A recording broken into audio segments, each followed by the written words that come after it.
রং চঙের এই দুনিয়ায় নিজেদেরকে ভাসিয়ে না দিয়ে আমরা সমাজের দায়িত্ব নিতে শিখি। যেমন কবে আল্লামা ইকবাল বলেছিলেন, ইসরাবে রঙ্গ বুকু গুলিস্থা সমঝা হেতু আহায় নাদান কক্ষকু আশিয়ান সমঝা হেতু।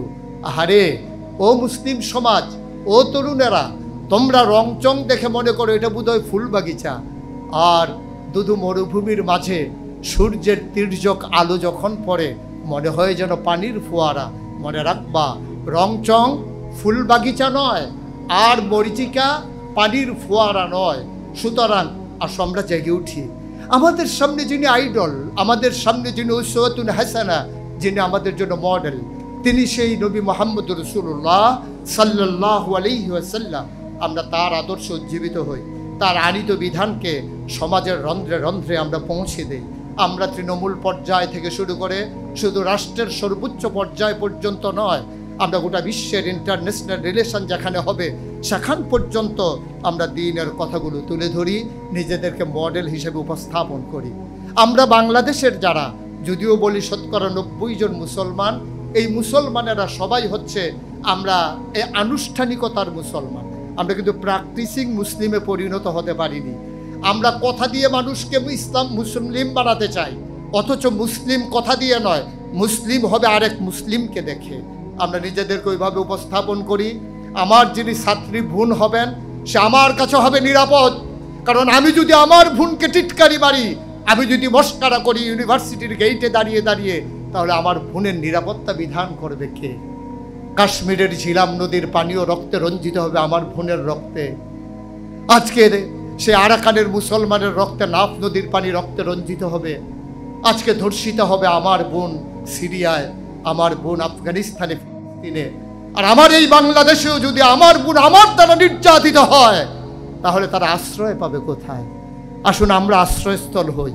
যেমন করে বাংলাদেশের ঐতিহাসিক সেই মহাসমাবেশের দিনে একজন নারী লক্ষ মানুষের মাঝ দিয়ে হেঁটে গেছেন, নিরাপত্তার অভাব বোধ করেননি। আমরা সেদিন প্র্যাকটিসিং মুসলিমের সেই পরিচয় তুলে ধরেছিলাম। সে মেয়ে লিখতে বাধ্য হয়েছিল, এর নাম যদি হয় জামাত ইসলামী, এর নাম যদি হয় ইসলামী ছাত্র শিবির, তাহলে সবার চাইতে শিবিরই ভালো, তাহলে সবার চাইতে জামাতই ভালো। আমরা সেই জামাত চাই, সেই শিবির চাই। কথায় না বড় হয়ে আমরা কাজে বড় হতে চাই। আমরা প্রমাণ করে দিতে চাই, মাঝ রাতেও আমাদের একটা শিবিরের ছেলের কাছে একটা যুবতী মেয়ে বড়ই নিরাপদ। সে কখনো ধর্ষণের ভয় রাখে না, অপদস্থ হওয়ার ভয় রাখে না। আমরা প্রমাণ করে দিতে চাই, মিছিলের মাঝ দিয়ে হেঁটে যাবে আমার মেয়ে, সে কখনো নিরাপত্তার অভাব বোধ করবে না। যে শিবির আজকে মানুষকে পথ চলার পাথেয় হিসেবে মানুষের সামনে নিজেদেরকে ওইভাবে উপস্থাপন করতে চেষ্টা করেছে। এজন্যে অনেক আগে ভারতে যখন মোহামেডান স্পোর্টিং ক্লাব লীগ শিরোপা অর্জন করেছিল, তখন কবি নজরুল একটি কবিতা রচনা করেছিলেন। আমি যখন পড়ছিলাম তখন মনে হচ্ছিল সেই কবিতার লাইনগুলো বাংলাদেশ ইসলামী ছাত্র শিবিরের জন্যও যেন আজকে তিনি থাকলে লিখে দিতেন।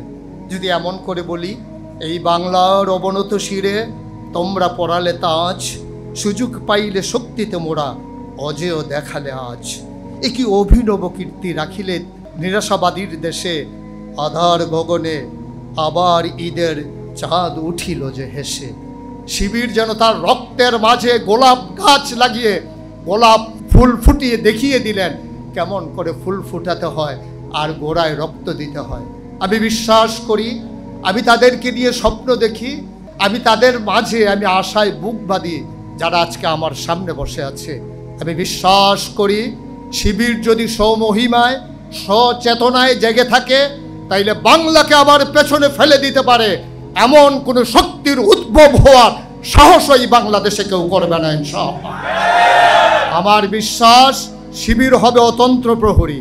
আমার বিশ্বাস শিবির নিজেকে জাগাবে এবং ঘুমন্ত মানুষকে জাগিয়ে তুলবে।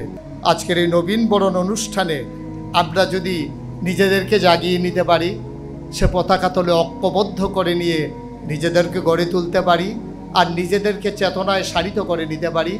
যেমন করে জেনেছিলাম আমি কে আমাকে পাঠালেন, তিনি নিজেই বলে দিলেন যে তিনি সেই যে রব্বুল আলামিন। কেন পাঠালেন আল্লাহ তাও জানিয়ে দিলেন, ইয়া আইয়ুহান্নাসু উবুদু রাব্বাকুম আল্লাযী খালাকাকুম ওয়াল্লাযীনা মিন ক্বাবলিকুম লাআল্লাকুম তাত্তাকুন।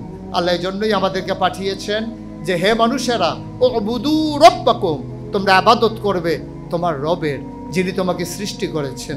তিনি মায়ের আর বাবার মধুর মিলনে যখন তারা লিপ্ত হয়েছিল, তখন বাবার পিঠ থেকে মায়ের বুক থেকে দুফুটো পানি সবেগে নির্গত হয়ে যে জায়গাটা গিয়ে একত্রিত হয়েছিল মায়ের সেই রেহেমের ভিতরে, দুফুটো পানি হয়ে গেল এক ফোঁটা রক্ত। এক ফোঁটা রক্ত সেখান থেকে হয়ে গেল এক টুকরা গোশত, প্রলম্বিত হলো, হাত হলো, পা হলো, নাক হলো, মুখ হলো, চোখ হলো, মানুষে পরিণত হলো। এ পৃথিবীতে আসলো এই পৃথিবীকে সাজানোর জন্যে। সুতরাং আজকে যারা তোমরা নবীন, আজকে যারা তোমরা এসেছো এই আঙ্গিনায় নিজেদেরকে সাজিয়ে দেওয়ার জন্যে, নিজেদেরকে রাঙিয়ে দেওয়ার জন্যে, নিজেদেরকে রাঙানোর মাধ্যমে, নিজেদেরকে সাজানোর মাধ্যমে মায়ের মুখে হাসি ফোটানোর জন্যে।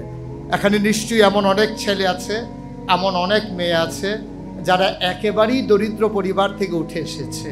এখানে নিশ্চয়ই এমন অনেক ছেলে আছে যাদের মা অন্য বাড়িতে কাজ করে সন্তানের জন্য লেখাপড়ার যোগান দিয়েছে। এখানে এমন অনেক সন্তান আছে যাদের বাবা কৃষিকাজ করে, ধান বিক্রি করে তার সন্তানের জন্যে সুন্দর একটা পোশাক উপহার দিয়েছে। আমার ছেলে বড় হয়েছে, আমার ছেলে কলেজে পড়বে, আমার ছেলে ইউনিভার্সিটিতে যাবে, ও যেন বন্ধুর কাছে লজ্জা না পায়। বাবা কষ্ট করে জীবন যাপন করে, কিন্তু নিজের সন্তানকে বুঝতে দেয় না, নিজের সন্তানকে অপমানিত হতে দেয় না, শির উঁচু করে দাঁড়াতে শিখায় বাবা। শুধু বাবাই করে যাবেন? আমরা সন্তানেরা বাবার জন্য কিছুই করব না? আমরা কি শুধু তাদের চোখের পানি দেখব, মুছে দেওয়ার জন্য কোমল হাত দুটি এগিয়ে যাবে না? আমরা কি শুধু মায়ের চিকিৎসার টাকা দিয়ে নিজেরা মানুষ হব, মায়ের চিকিৎসার ব্যবস্থা করব না? সেখানেই সকল কিছু মনে হয় যেন বেদনায় পর্যবসিত হয়ে যায়। আসুন আমরা নিজেদেরকে মানুষের মতো মানুষ তৈরি করে আমরা মায়ের মুখের হাসি একেবারে দিগন্তে ছড়িয়ে দেই। আমরা বাবাকে জিজ্ঞেস করব, বাবা ধান কাটা হবে কখন? আমি এখন আর বাড়িতে আসবো না, যখন ধান কাটা হবে আমি এসে তোমার কাঁধের ধানের ভার আমার কাঁধে নিতে চাই। তোমার সন্তানের কচি কাঁধ এখন অনেক শক্ত হয়েছে, তোমার সন্তানের কাঁপা কাঁপা হাত এখন বলিষ্ঠ হয়েছে, তোমার ছেলের চোখের পানি এখন রক্তে পরিণত হয়েছে।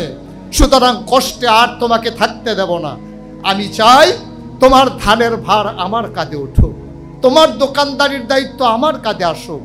এভাবে আমরা যদি নিজেকে মানুষের মতো মানুষ করে পরিচয় দিতে পারি, সেদিন বাবার বুক গর্বে ভরে যাবে, মায়ের অশ্রু সেদিন সান্ত্বনার অশ্রুতে পরিণত হবে। Rose TV 24. Enjoy by listening to the Holy Quran.